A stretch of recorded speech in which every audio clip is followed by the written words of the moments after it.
Oremos con el Evangelio. Viernes 22 de febrero, fiesta de la Cátedra de San Pedro. En el nombre del Padre, y del Hijo, y del Espíritu Santo. Amén. Lectura de la primera carta del apóstol San Pedro, capítulo 5, versículos del 1 al 4. Queridos hermanos, a los presbíteros en esa comunidad, yo, presbítero como ellos, testigo de los sufrimientos de Cristo y partícipe de la gloria que va a manifestarse, los exhorto. Sean pastores del rebaño de Dios, que tengan a su cargo, gobernándolo no a la fuerza, sino de buena gana, como Dios quiere, no por sórdida ganancia, sino con generosidad, no como déspotas sobre la heredad de Dios, sino convirtiéndose en modelos de rebaño. Y cuando aparezca el Supremo Pastor, reciban la corona de gloria que no se marchita. Palabra de Dios, te alabamos, Señor. Salmo 23. El Señor es mi pastor, nada me falta. El Señor es mi pastor, nada me falta. En verdes praderas me hace recostar, me conduce hacia fuentes tranquilas y repara mis fuerzas. Me guía por el sendero justo, por el honor de su nombre. Aunque camine por cañadas oscuras, nada temo, porque tú vas conmigo. Tu vara y tu cayado me sosiegan. Preparas una mesa ante mí enfrente de mis enemigos. Me unges la cabeza con perfume y mi copa rebosa. Tu bondad y tu misericordia me acompañan todos los días de mi vida, y habitaré en la casa del Señor por años sin término. Lectura del Santo Evangelio según San Mateo, capítulo 16, versículos del 13 al 19. En aquel tiempo, al llegar a la región de Cesarea de Filipo, Jesús preguntó a sus discípulos: ¿Quién dice la gente que es el Hijo del Hombre? Ellos contestaron: unos que Juan Bautista, otros que Elías, otros que Jeremías o uno de los profetas. Él les preguntó: ¿y ustedes quién dicen que soy yo?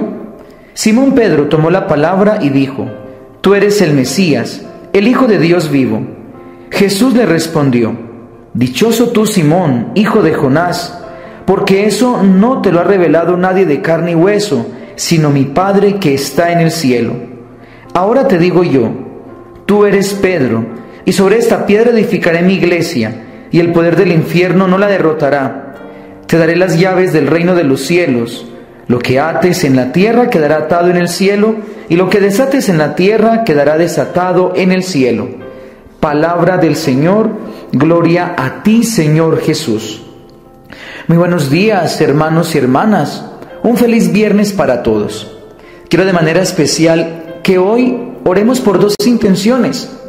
Una de ellas, por nuestro amado país de Venezuela, por nuestros hermanos, para que toda la ayuda humanitaria que durante estos días se ha recogido a nivel mundial pueda llegar a cada persona que necesite, que ablande el corazón de aquellos gobernantes y que todos podamos vivir en justicia y en amor.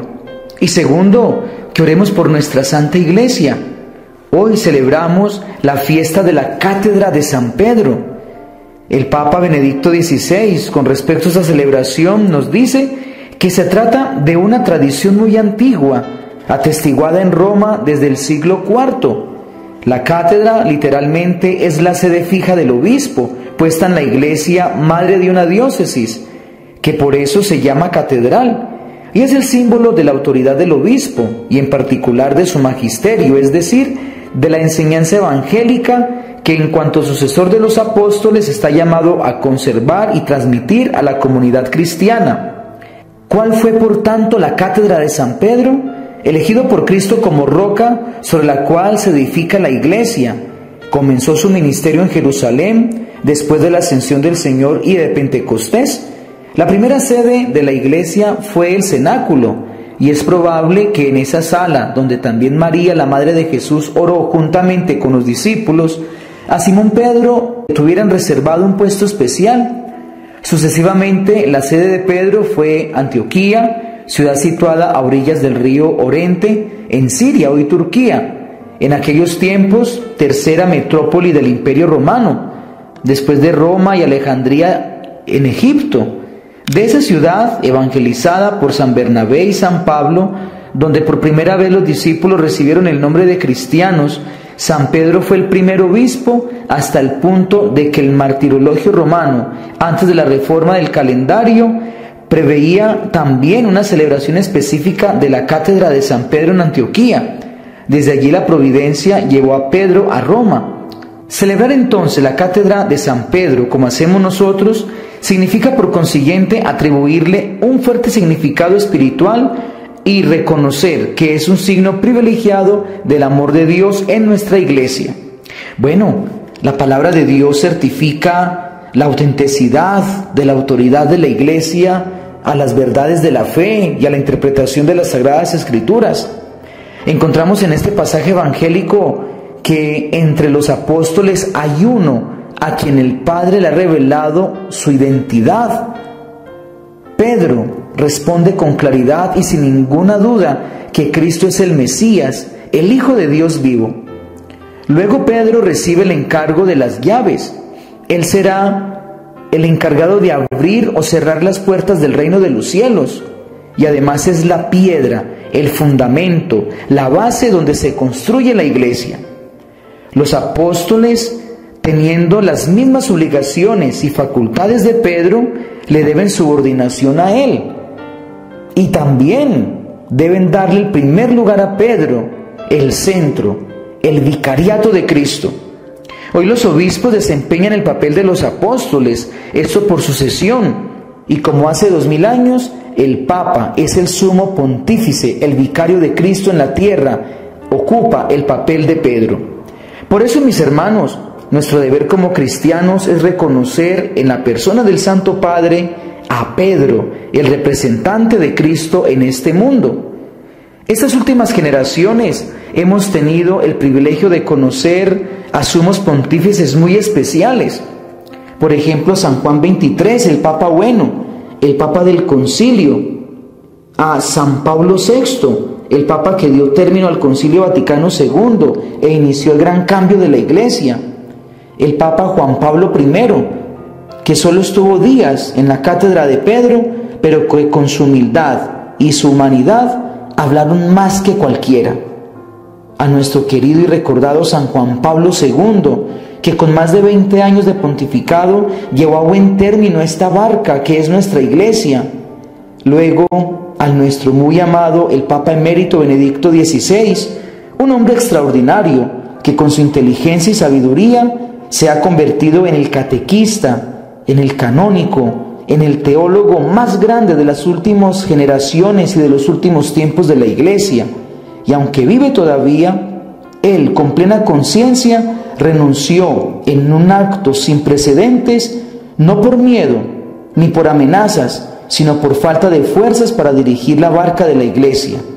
Y el hoy Santo Padre, el Papa de todos, el Papa de la sonrisa, de la verdad, de los pobres, el Papa de la defensa de la vida y de la naturaleza, nuestro Papa amado Francisco, el Papa latinoamericano, que hoy se sienta en la cátedra de Pedro, mostrándonos el camino seguro para alcanzar al Señor.